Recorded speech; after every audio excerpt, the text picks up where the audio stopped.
दोस्तों, आजकल मैंने देखा है कि लोग जीवन में इस तरह भटक जाते हैं कि किसी एक चीज पर फोकस नहीं कर पाते। हम किसी काम को बड़े उत्साह से शुरू तो कर देते हैं, लेकिन हम किसी नई और चमकदार चीज के सामने आने पर उस काम को छोड़ देते हैं। मैं आपको भगवत गीता की कहानी के माध्यम से बताऊंगा कि इस समस्या का हल कैसे निकालें। बहुत समय पहले एक राजा था। उस राजा की बहुत अच्छी प्रजा थी जो उसका ख्याल रखती थी, उसके आदेशों का पालन करती थी। वह भी अपनी प्रजा का बहुत ध्यान रखता था। कहने को तो वह राजा बहुत ज्यादा बुद्धिमान था, लेकिन उसका मन कभी एक चीज पर नहीं लगता था। वह जब भी किसी काम को करने का प्रयास करता तो उसका ध्यान कहीं और भटक जाता था। इस चीज को लेकर वह बहुत ज्यादा चिंतित रहता था। कई बार वो अपने पड़ोस के राज्य के राजाओं से भी मिला और उसने अपनी समस्या बताई। सभी राजाओं ने उसे अलग अलग राय दी, अलग अलग तरीके बताए। तो उन तरीकों को राजा ने अपने जीवन में उतारा, लेकिन उन उपायों से उस राजा को कोई लाभ नहीं हुआ, जिस कारण वह हमेशा चिंतित रहता, परेशान रहता। कई बार तो उसे रातों में नींद भी नहीं आती थी। एक दिन उसके कानों में एक बात पहुंची। एक सन्यासी है जो श्री कृष्ण का बहुत बड़ा भक्त है, जिसके वचन अनमोल हैं, जिसके एक एक शब्द में जीवन का रहस्य छुपा है। और उस सन्यासी से लोग दूर दूर से मिलने के लिए आते हैं और वह हर व्यक्ति की समस्या का समाधान बड़ी आसानी से और सरलता से करता है। यह बात सुनकर राजा बहुत प्रसन्न हुआ। उसे लगा कि अब मेरे सवालों का जवाब मिल जाएगा और वो उस सन्यासी से मिलने के लिए व्याकुल हो उठा। उस राजा ने सन्यासी से मिलने की ठान ली और अगली सुबह उससे मिलने के लिए निकल पड़ा। रास्ता बहुत लंबा था। जब राजा रास्ते में आराम करने के लिए रुका तो कुछ लोग उस सन्यासी की बातें कर रहे थे। तभी राजा ने सोचा कि लगता है ये सन्यासी बहुत ज्यादा बुद्धिमान है, इसे वेद शास्त्रों और भगवत गीता का ज्ञान है, अन्यथा कोई व्यक्ति इसकी इतनी तारीफ नहीं करता। जरूर ही उस सन्यासी में कोई बात है, वरना हर कोई व्यक्ति उसकी इतनी तारीफ नहीं करता। जैसे तैसे राजा उस सन्यासी की कुटिया में पहुंचा, लेकिन उस कुटिया में कोई नजर नहीं आया। कुटिया के पीछे एक बगीचा था। उस बगीचे में एक माली काम कर रहा था। राजा उसके पास गया और कहा, सुनिए महोदय, इस कुटिया के मालिक कहाँ हैं? मैं उनसे मिलना चाहता हूँ। माली बोला, महाराज आप कुटिया में बैठिए, मैं उन्हें अभी बुलाकर लाता हूँ। माली की बात सुनकर राजा कुटिया में बैठ गया और सन्यासी के आने का इंतजार करने लगा। कुछ देर बाद वह सन्यासी कुटिया में पहुंचा तो राजा ने देखा कि यह वही व्यक्ति है जो बगीचे में काम कर रहा था। राजा ने उन्हें नमस्कार किया और कहा, तुम तो वही माली हो जो बगीचे में बाहर काम कर रहे थे। तभी सन्यासी राजा से कहता है, मेरे मजाक को कृपया माफ कीजिए, मैं बगीचे में छोटा सा काम कर रहा था। मैं ही यहाँ का माली हूँ और मैं ही इस कुटिया का सन्यासी जिससे आप यहाँ इतनी दूर मिलने आए हैं। कृपया करके अपने आने का कारण बताइए।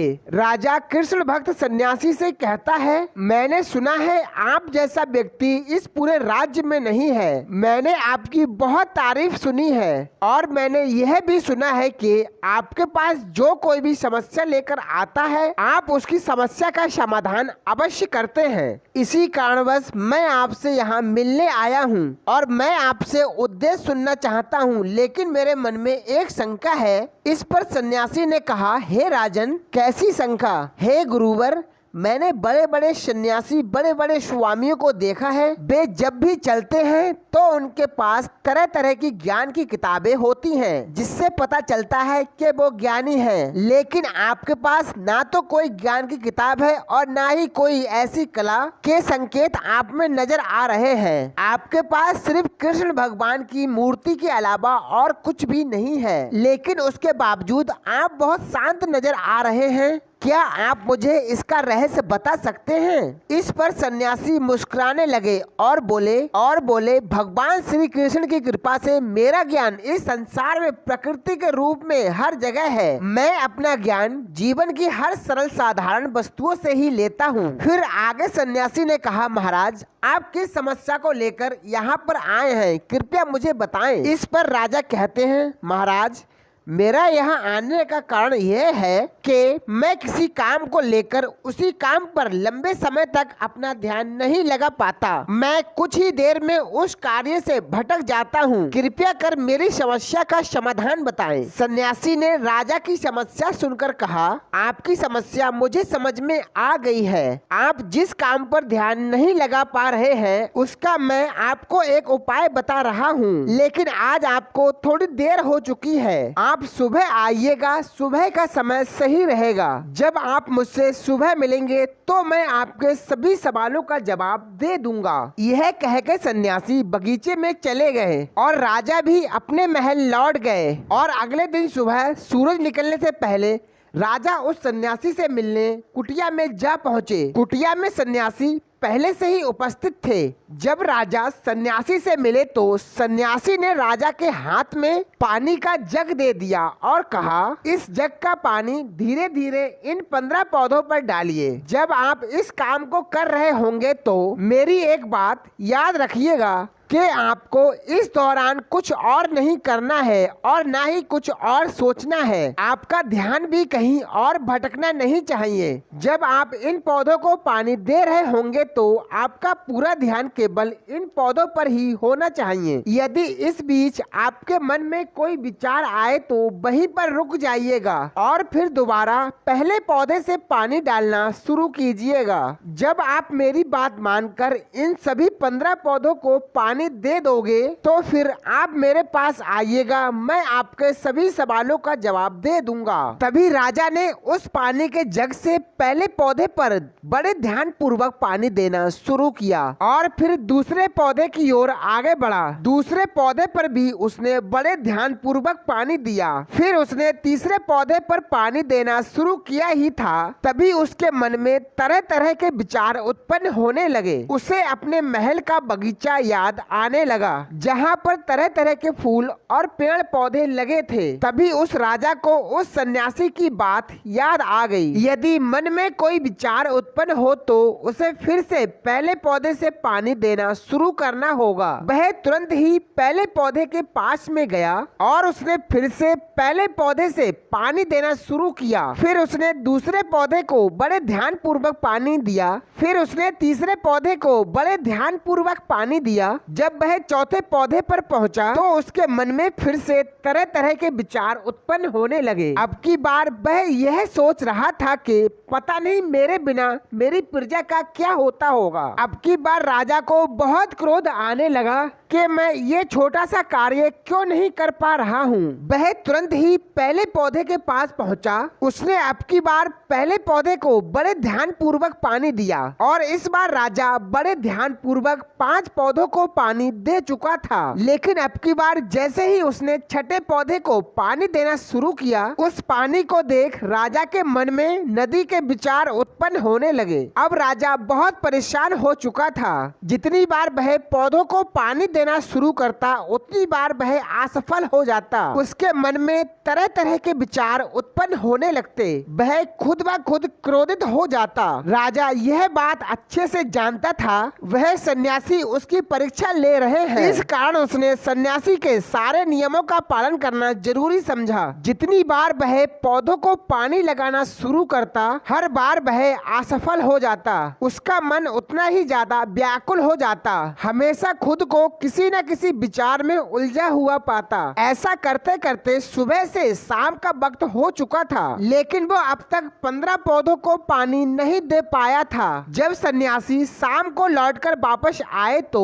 उन्होंने देखा वह राजा थक हार कर बैठा हुआ है और तरह तरह की बातों में उलझा हुआ है। तभी सन्यासी राजा के पास पहुँचे और कहने लगे, हे राजन, मैं तुम्हारी ईमानदारी से बहुत ज्यादा प्रसन्न हूँ। तुमने अपना कार्य पूरे मन और लगन के साथ करने का प्रयास किया, इसलिए जो बात मैं तुम्हें बता रहा हूँ बड़े ध्यान पूर्वक सुनो और समझने का प्रयास करो। जब हमारा मन विचारों से खाली हो जाता है तब उसमें मन का असली स्वरूप नजर आता है। तब साधारण से साधारण काम भी हमें ज्ञान और शांति देता है। इस बात पर राजा उस सन्यासी से कहता है कि महाराज, ये कैसे संभव है? मैं तो जब भी कोई कार्य करता हूँ तो मेरे मन में कई तरह के विचार उत्पन्न होने लगते हैं और मैं उन विचारों में फंस कर रह जाता हूँ और वहाँ से बाहर निकलने का कोई रास्ता मुझे नजर नहीं आता है। तभी सन्यासी मुस्कुराने लगे और राजा से कहते हैं, हे राजन, जब तुम पौधों पर पानी डाल रहे थे